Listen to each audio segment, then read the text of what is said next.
Grave robbing, the act of stealing from tombs or graves, has occurred throughout history for various reasons, including the desire for treasure, relics, or even human remains for scientific or medical purposes.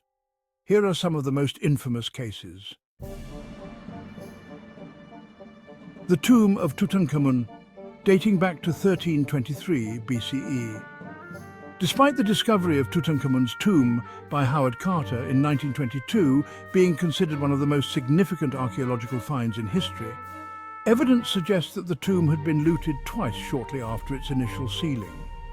Fortunately, the looters did not make away with the most precious artifacts, including the famed Golden Death Mask, but they stole small portable items like jewelry. Looting of Egyptian tombs was common due to the immense wealth buried with the pharaohs. The sack of Rome in 410 CE. During the Visigothic sack of Rome, the barbarian forces led by King Alaric looted the city, including its many graves and burial sites. One famous legend claims that Alaric himself was buried in a hidden tomb along with his treasure somewhere in the Busento River in southern Italy, though the location has never been found. Grave robbing was a common occurrence during periods of warfare and societal collapse.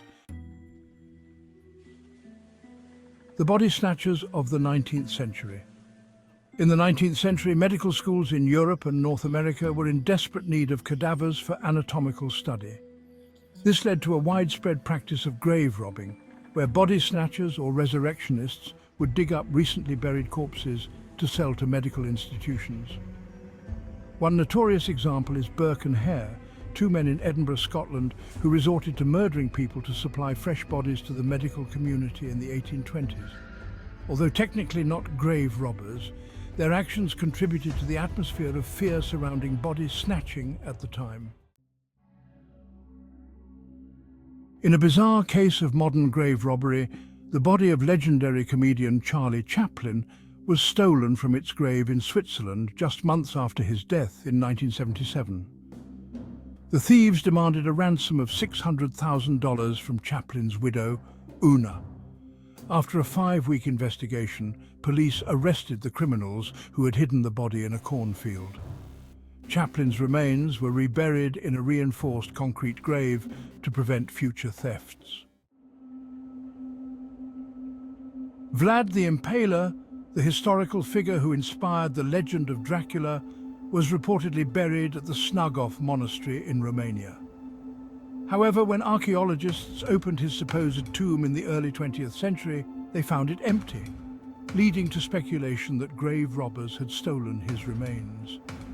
To this day, the fate of Vlad's body remains a mystery, adding to his dark and legendary status. After Napoleon Bonaparte's death in 1821, he was buried on the remote island of St. Helena.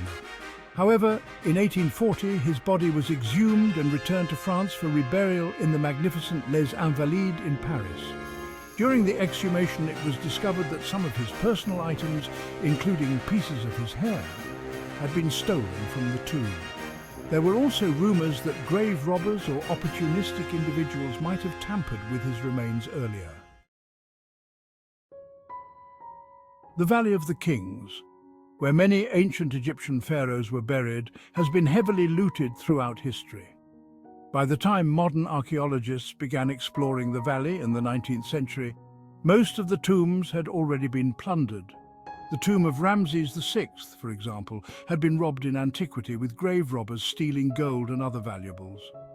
Many royal mummies were also relocated to secret caches to protect them from further theft, a practice which dates back to ancient Egypt itself. Eva Perón's body, 1955. After the fall of Juan Perón's government in Argentina in 1955, the embalmed body of his wife, Eva Perón, also known as Evita, was stolen by the new regime in a political act of desecration. Her body was hidden in various locations across Europe for nearly 2 decades. It wasn't until 1971 that her remains were finally returned to her husband in Spain and later reburied in Buenos Aires under heavy protection to prevent further theft or desecration. Denis Basilica robbery, 1793. During the French Revolution, the royal tombs at the Basilica of Saint-Denis, where many French kings were buried, were desecrated. Revolutionary forces opened the tombs and threw the remains of kings and queens into mass graves. Valuable objects buried with the royalty were also stolen. Although the basilica was later restored, many of the original remains were lost forever or reburied haphazardly. Grave robbing in Chinese imperial tombs. China has seen some of the most extravagant tombs in history, particularly during the Ming and Qing dynasties. The tombs of emperors and nobility were filled with treasures, making them prime targets for robbers. One notorious case occurred in the Ming tombs near Beijing. Over the centuries, multiple tombs were looted, and in 1644, a group of rebels destroyed the tomb of Emperor Chongzhen, looting his treasures and desecrating his body. Even today, some tombs remain untouched due to fear of damaging the sites further.